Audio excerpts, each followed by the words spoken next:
Rampage. That's a bit of all right. Hey guys, welcome to Wisper Plays Wisp.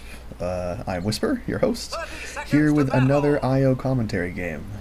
This one is a bunch of fun. Let me just say, I don't care if you've played 3,000 IO games or if you've played 5 IO games. You've never seen a game play out quite like this. This one, this one's good times. Stick around, you'll see what I mean. I'm playing IO with my good friend Fur, who is the Pudge. He and I are a team. We've come into this game together, and he's a pretty reliable player, and we end up making some great moves in this game. I am an off-lane support IO. My last commentary video was a mid-carry IO, so this is a little bit more standard. I know a lot of high-level players prefer to go off-lane than safe-lane. I'm not entirely sure why. I think it has something to do with the position 5 versus position 4 mentality, but either way, I think this one ends up working out really, really well. So, a lot more of a standardized game for me to sort of chat about. We're letting the ranged creep go ahead of the pack on purpose, because we want it to start taking damage. Hopefully we can deny it, which we do. Stop the other team from getting a lot of XP in that moment, which is great. And yeah, we're building towards Soul Ring. I really love Pudge and IO in offlane. I think it's a great combination. Pudge is anyone who plays Pudge will tell you that Pudge is a very mana. He doesn't have a whole lot of mana to work with. Each hook that you throw on Pudge really has to land. If you miss 2 or 3 hooks, you're out of mana and you're sort of useless at that point. The difference about playing Pudge with IO is that because IO builds Soul Ring, and you're able to refill the Pudge with mana through the Soul Ring and Tether combination, 225 mana every 30 seconds, might I add. Way more than Bottle, way more than Arcane Boots. You end up being able to throw hooks like crazy. You miss a hook, who cares? It freaks the enemy team out, they don't want to get hooked again, and if you're spamming it off every single cooldown, you can do quite a bit of damage. Here, we have a Shadow Shaman that gets a little bit out of position. He's hitting me really hard, but Fur comes in with a great hook to secure First Blood.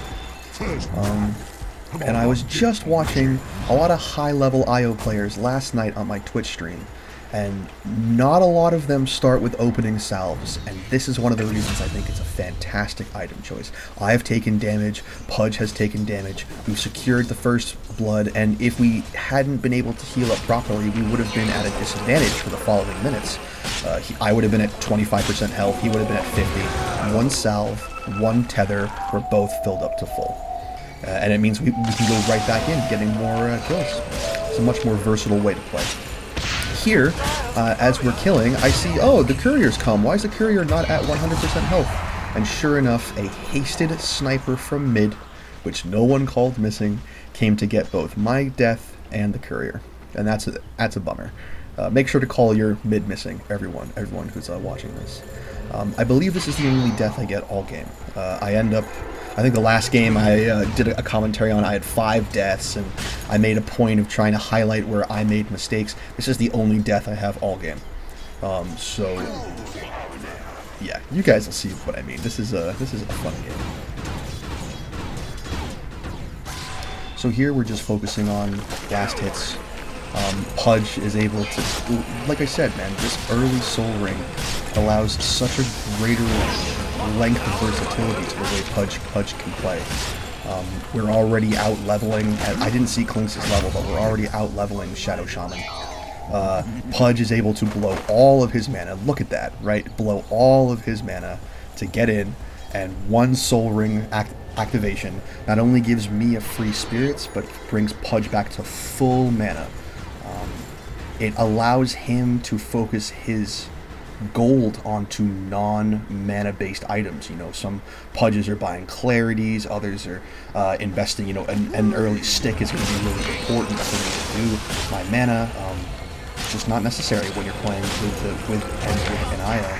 And if you start killing them early, like we're doing here, it's not a whole lot they can do. At this point, I've purchased Dust. because I know that we're going to have to go up against Clinks.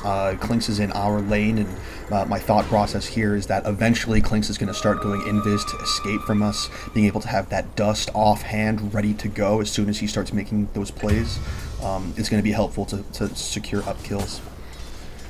And then the item that I'm next going to go is Tranquil Boots. The idea here is that you're hurting yourself through Soul Ring. You're really doing a lot of damage to yourself. You have some passive regen through Soul Ring, and then obviously you have Tangos and Salves, but you're saving your Tangos and Salves for times when you really need them.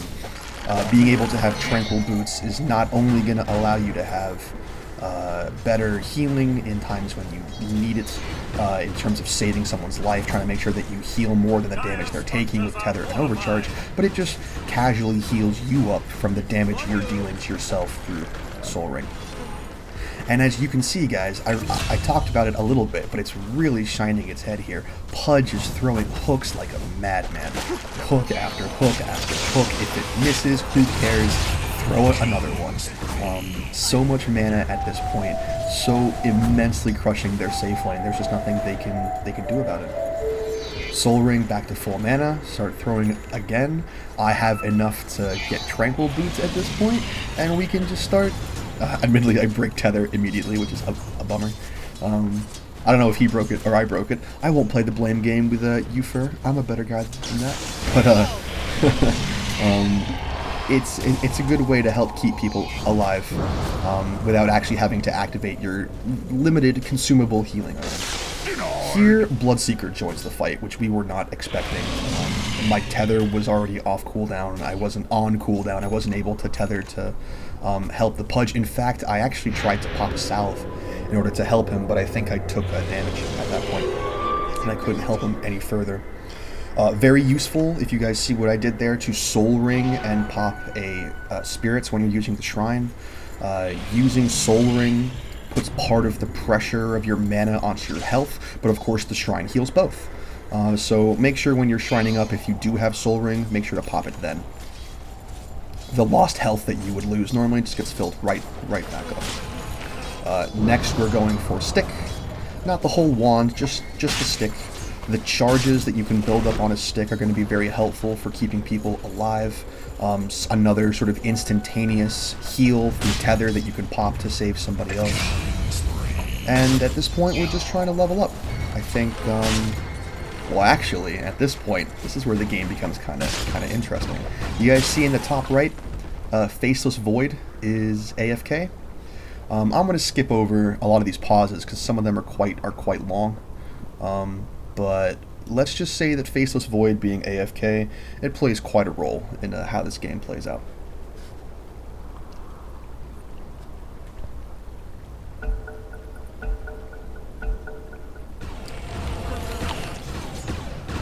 So yeah, we're still focused on the lane. Pudge is now level 5. I'm waiting for level 6 to get my relocate.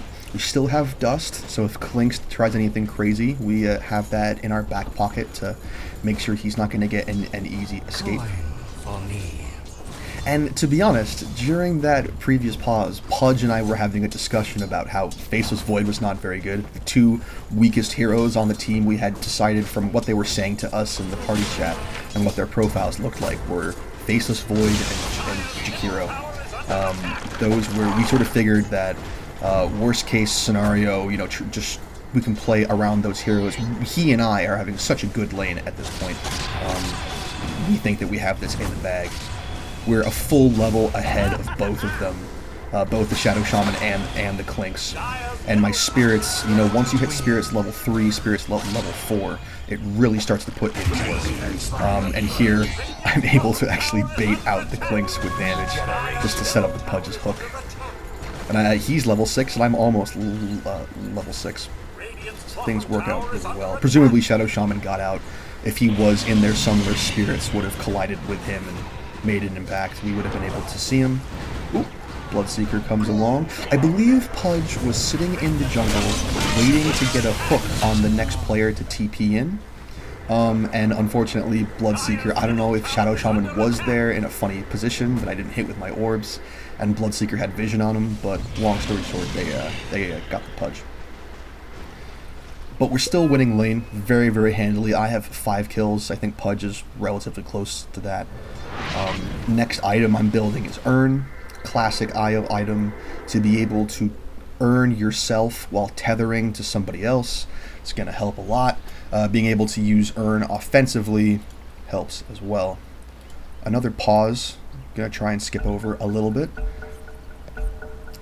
People just waiting for Faceless Void to come back.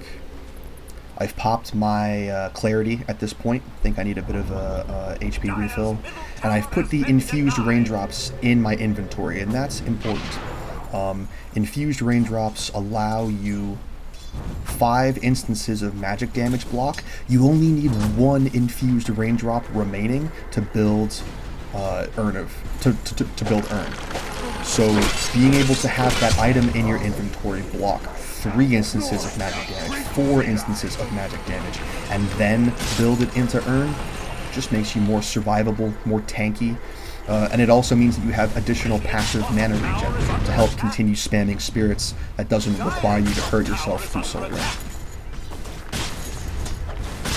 I think here I have level 6.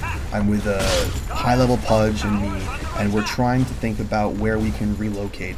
I was just glancing top onto the Undying. I personally hate playing against Undying as IO. The fact that I'm a kind of inherently weak strength hero, and when I get hit by Undying's AoE, I lose both health as well as damage. It's a scary person to dive into. And we end up relocating onto a much nicer target, which is Sniper. Unnecessarily, might I add. I think they were able to finish it off without us. But as you see here, this is where the game begins to get interesting. Faceless Void has disconnected from the game, so has Jakiro. And Fur and I start to have a conversation at this point on the microphones about, do we leave? Is this game done? Do we just bail out? And we kind of decided that, well, Jakiro and Void were pretty shit to begin with. We weren't exactly relying on them to win the game, so we'll screw around. We'll sort of, if we get wiped and they're going to win, we'll just stop playing. And this is how this very interesting game really begins right about now. Because 2 of our players have left the game, we are all getting a major boost to our passive gold gain. Instead of whatever we would be getting per second, it's now way, way higher, which allows us to potentially outplay our opponents by getting items that we wouldn't be able to get so early. And as you'll see throughout the game, look at that, Necrophos just left as well. With even more gold gain to me and Pudge, we start buying items that I would never in a million years buy in a normal IO support game. Here I'm sticking with Pudge. Obviously, we're the only 2 players left in the game. This is the scariest time for us in the whole game. We are gaining additional gold, but we haven't gained it's all passive and based on a per second per minute basis. We've only been in the game like this setup for a couple seconds. So if they start aggressively 5-manning, if they start pushing really hard, we're not going to have the gold advantage to be able to keep up with that. So it's really important that we stay together to try and help out each other. It's great that I can be healing as an IO. With a different hero, it might be more complex. Pudge is a great choice in this situation because he can quite literally pull people out of position to where we need them to be for kills. We're just trying to stay together, make sure each person stays alive, and we're seeing how the game plays out. Neither he nor I are quite sure what to be doing here. The next item that I purchase is Glimmer Cape. Glimmer Cape is a relatively standard item that I build on IO to be able to evade when your opponents are attacking you, to be able to help other people drop aggro from other people. It's a very helpful item, and the built-in magic resistance is also nice. Here we dive top onto Shadow Shaman, and Pudge ends up dying, which is risky. The more that they can kill us at this point and shut us down, the better things go. Pudge, being a fucking smart player, something I did not think of doing, was to use the AFK players and position them around your tier 3. I believe he sends Void down to T2, but or sorry, Neko down to T2, but he's using the abandoned players to help block creep pushes into towers, to draw aggro from the towers onto the heroes, help keep the towers alive. At this point, I realize that we're gaining a crap ton of gold every second, and I begin to think that I need to focus on heavy endgame items in order to keep Pudge alive, in order to outplay the team that we're facing off against, and to make sure things are going to go well for us. So I start looking into Heart of Tarrasque. Heart of Tarrasque is an item that I swear by in my normal IO guides. Here I'm trying desperately hard to keep this Pudge alive. I'm tethering to myself. I'm earning when he's taking, or I'm earning myself. I'm tethering him, and I'm overcharging when he's taking damage. And I just can't quite make it, which is unfortunate. I Glimmer Cape myself at the very last moment to try and buy some time, and I'm waiting for my mana to go up to 100 so I can relocate out without being harassed any further. Because we are only 2 players, we have to basically build items to play like we're 5 players. We don't have a... Okay, hold on. This is actually really important. I need to talk about this. Something I need to do if this situation ever happens again. Pudge did this for me, and I'm very thankful for him for doing it, but he placed Faceless Void at a tether lengths away from me, so that when I relocated back to my position, I could get out by tethering to the AFK player. I should have been smart enough to do that myself, and I didn't. So this is something that me rewatching this gameplay goes, next time you're in a 2 versus 5 situation, which admittedly is pretty rare, that's something I can think of doing, is setting up my own beacon with which to tether to. But as I was saying before, not only am I getting the gold to support these heavy item purchases, but I need to get them because there's 5 of them and 2 of us, and I need to block 5 players worth of damage onto Pudge to keep him alive. Normally I would get, like if I was in a normal support game and I went Heart of Tarrasque after Glimmer Cape, I'd be getting it around 30 minutes. I think here I'm gonna get it before 20 for sure. So it really changes the way that, and Heart of Tarrasque would be the final item that I buy. It would be the thing that we push and win the game with. This is going to be a very different circumstance, because I realize that I can't just be a healer in this game. I have to give damage. I have to play a lot of different roles here. Pudge takes a lot of ultimates right here. He gets ruptured, and he has the Shadow Shaman ultimate. I think it's safer just to relocate him back out to base. Again, I can leave him here if I want to and just Glimmer Cape out. I think he tries to hook me to safety. We've had some practice at hooking with the relocate timing. You guys will see more of that later. But at this point, I think he fucked up the first one. So I'm just trying to escape. Relatively sure that they're all chasing me. Oh yes, they certainly are.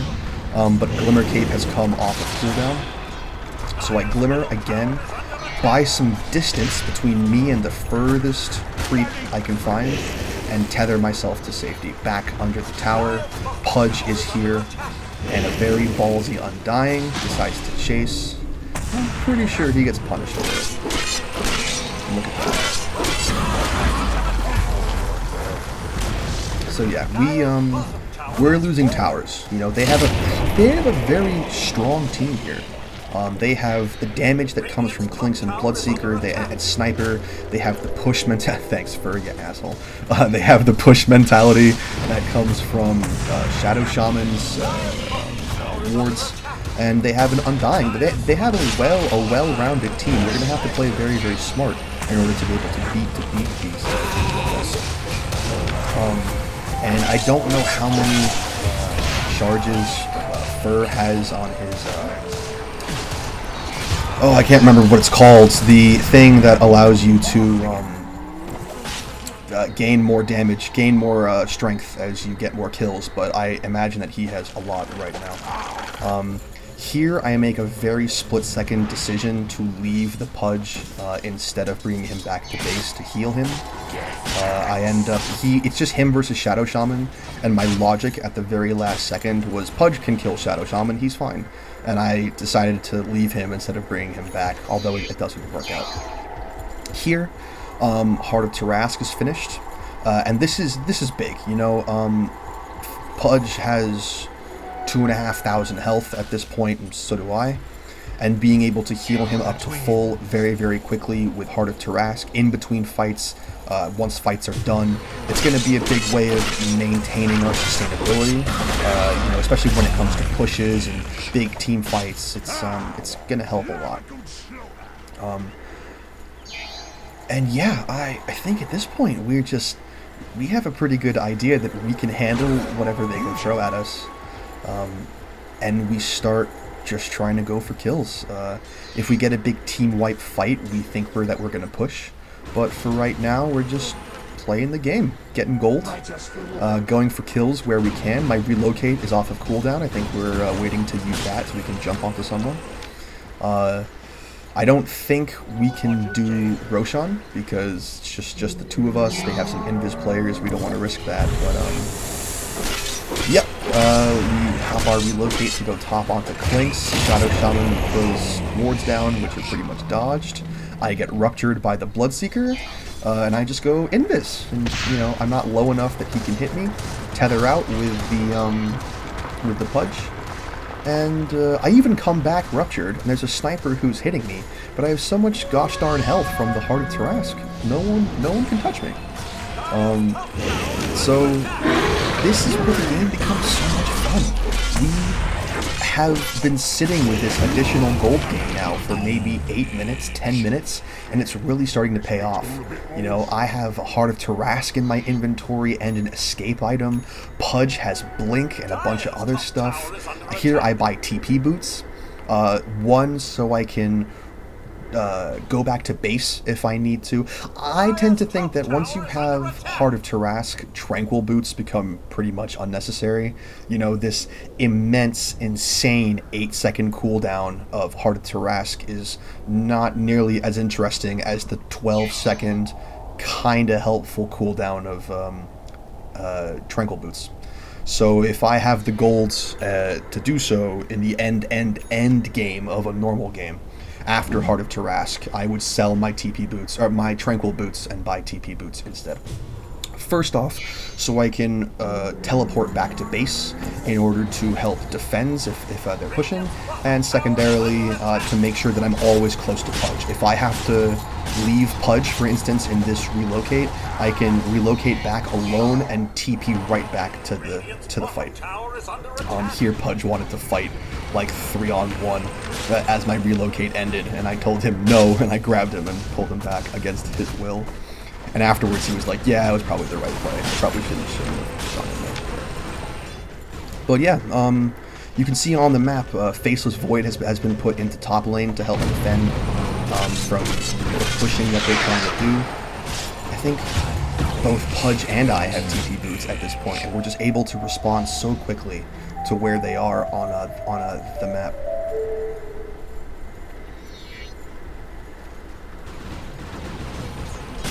Oh, and sure enough, Sniper becomes frustrated and leaves.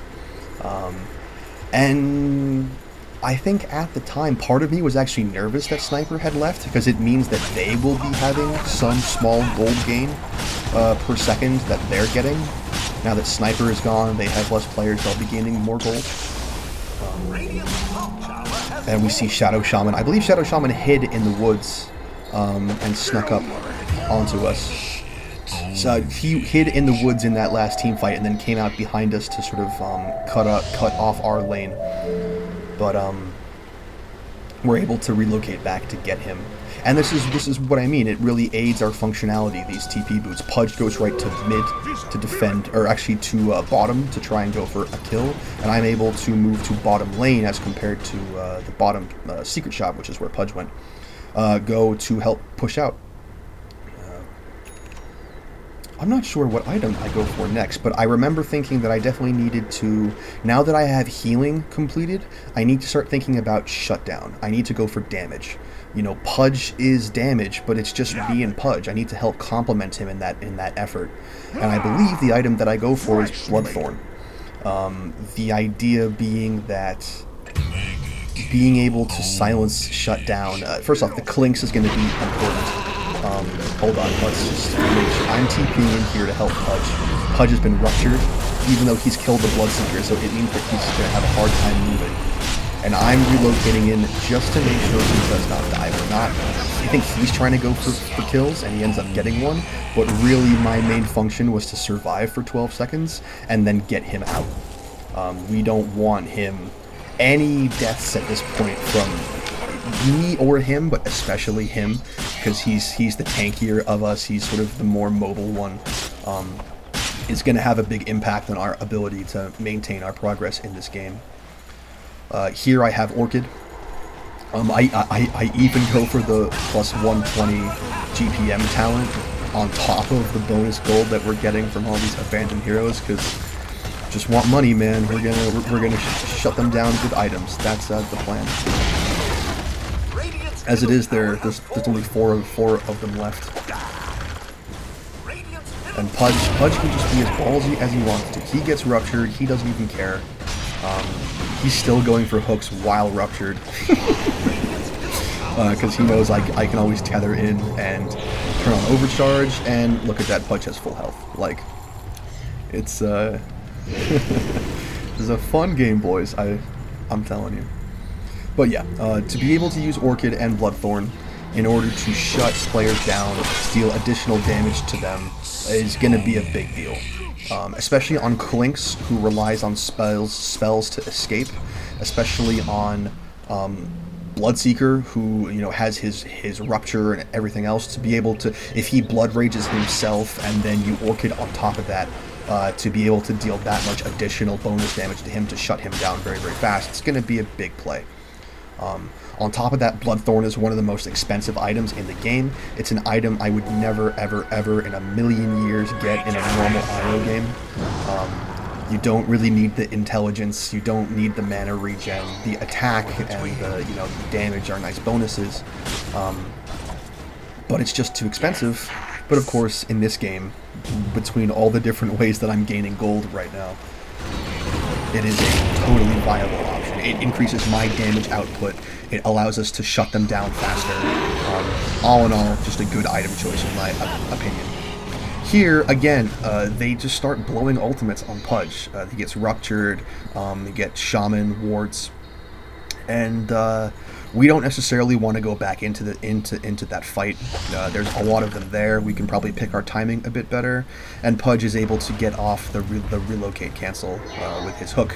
Only a couple heroes in the game can do that, and Pudge is sort of arguably the most complex. It requires the most timing. Kunkka with X marks the spot can do that. Kodal, by timing a recall really, really well, can also do that. And Undying with his ultimate, if he relocates back with you and times his ultimate right, you can use his ultimate to go right back to base. But having a Pudge in this game, Pudge and Io, I don't know if we would have won this game 2 versus 5 if not for Pudge and Io. I'm able to heal with Io, and I give the map maneuverability to get Pudge to where he needs to be to stop pushes, to kill Shadow Shaman before he's able to drop the wards, things of that nature. And Pudge is able to take it away, to cancel my relocate, to jump into fights and play this tanky hero. I think at this point he has 3,500 health. I think if it was a different combination of two heroes, we would have had a much harder time doing this. And here Pudge goes, as the French say, balls to the wall. He gets fucking in there and goes nuts. on these people, and we realize now is our best time to be pushing. So I'm trying to taunt them. They told us to leave earlier. Sniper yelled at us to leave, so I'm yelling at it. I'm yelling it back. We realize now is our best time to push. So we both pop our TP boots to move mid. I'm overcharging him to increase his attack speed, and we are wailing on towers before they can respawn.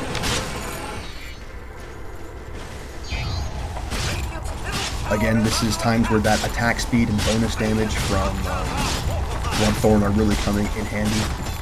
Being able to focus on these pushes, make sure that I'm hitting the tower for more than just what a weak IO would normally be hitting is good.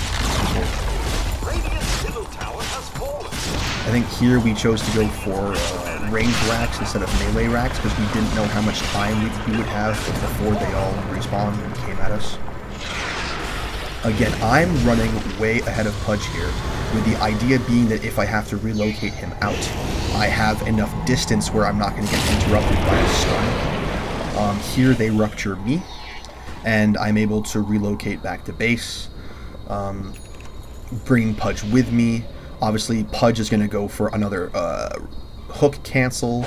Even if it didn't work, I would go back invisible. In fact, this is I pause because I'm telling him in the chat that was really close. You almost missed that. That was very, very close timing. But even if he had missed, I would have gone back with Shadow Amulet activated. I guarantee you they're not carrying dust at this point. They wouldn't have been able to see me. I think I would have survived. Using some of my immense wealth to buy the tome. I just want to hit level 25. The sooner I hit 25, the sooner I can invest in the damage of my spirits to do even more damage. And if you guys can't tell, that's kind of my focus right now, is to think about damage and what to do next.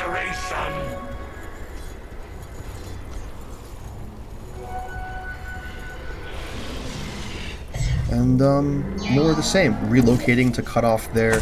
This Shadow Shaman really loves to push alone, just trying to get off his wards as close as he can to our barracks. It just doesn't tend to work out because, again, IO relocate, able to move to that. And here, as you guys see, like that's the beauty of Bloodthorne, man. And not only am I getting crits over and over again, but Undying never even got off one spell. They're not expecting an IO and a Pudge to have a silence. You know, Dismember from Pudge as a whole, you know, as a disable, so be it. But not with a, no one's expecting an Orchid out of one of us, let alone a whole Bloodthorn. So we're able to take them by surprise and really put in some work.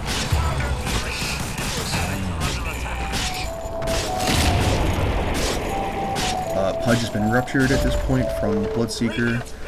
Again, we're getting pretty close to not caring about that. In fact, I tell him, just run away. Run away. You're being ruptured, but I have Tether and Heart of Tarrasque. You're not going to lose health. Just run. And I believe, at this point, Pudge teleports to top. He wants to get a kill on Clinks, who's pushing. I think this was the other team's mentality at this point, which is rat pushing is the best way that they're going to have to counter our push. And Pudge and I, you can see it in the mini-map on the bottom, start doing this beautiful synchronized split push. Pudge is pushing top lane, I'm flash pushing bottom lane with my spirits, and we both have to take out these T2 towers, both in top and bottom lane. And I think we're split pushing and we're trying to wait for how the enemy is going to respond to us. Are they all going to move bottom lane to kill me, in which case Pudge is going to have a free ride? Are they all going to push top to kill Pudge, in which case I can take bottom? Again, man, like, I get ruptured, I just Glimmer Cape and use TP boots and just get out. I'm not bothered. Like, it's a no big deal. I have 7,000 gold at this point. I'm trying to think about what item I want to buy next. And I decide, rather than going for more damage, I'm going to go for Octarine Core. And Octarine Core is a really great item on IO for a plethora of reasons I'm going to list off right now. The fact that it reduces your we'll start with the simple stuff, right? Octarine Core gives you 25% HP regen based off of the amount of magic damage you do. Once I hit level 25, I do over 1,000 magic damage with every single Spirits cast, right? So not only am I healing with Heart of Tarrasque, but now I'm actually gaining magic healing as well. It reduces your cooldowns of both your skills and your items by 25%, and that is insane. Not just on an IO, but on this specific IO. That means your relocate is down to about, like, once you actually use the relocate and come back to where you were, it's about a 30-second cooldown, if even. The tether, that normally is a 12-second tether with a 12-second cooldown, if you break tether early, you're screwed, now becomes a 12-second tether with a 9-second cooldown. So if I have to break tether by accident, if someone walks away from me, it just means more healing, more safety for the other player on my team. Players, normally, player here. Glimmer Cape has a faster cooldown. Spirits has a faster cooldown. TP Boots has a faster cooldown. Heart of Tarrasque, which normally has to wait 8 seconds from taking damage to turn back on, now only takes 6 seconds from taking damage to turning back on. Bloodthorne, right? The silence functionality from Bloodthorne to shut down someone else is now even faster. I think it's an 18-second cooldown with Octarine core. It's crazy. It's such an overpowering item at this point. It's just the thing that we need to maintain mobility, maintain momentum, increase the amount of healing that I'm doing. If I have to escape, it's always ready. I mean, for God's sake, Glimmer Cape lasts for 5 seconds and the cooldown is 10 seconds. Like, it's insane. Bloodthorne is 14-second cooldown. Sorry, not 18. It's crazy. Relocate, you know, once I pop it and actually go back, it's like 30 seconds. It's nuts. If there was ever, I mean, it's an incredibly expensive item. It's more expensive than Heart of Tarrasque. So I wouldn't suggest getting it in a normal game because you need to spend your money on healing items and things that are going to help you out.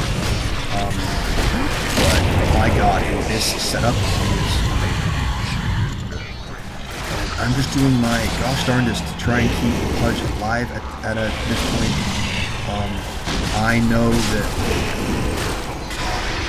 he's able to deny himself, and they want to chase me.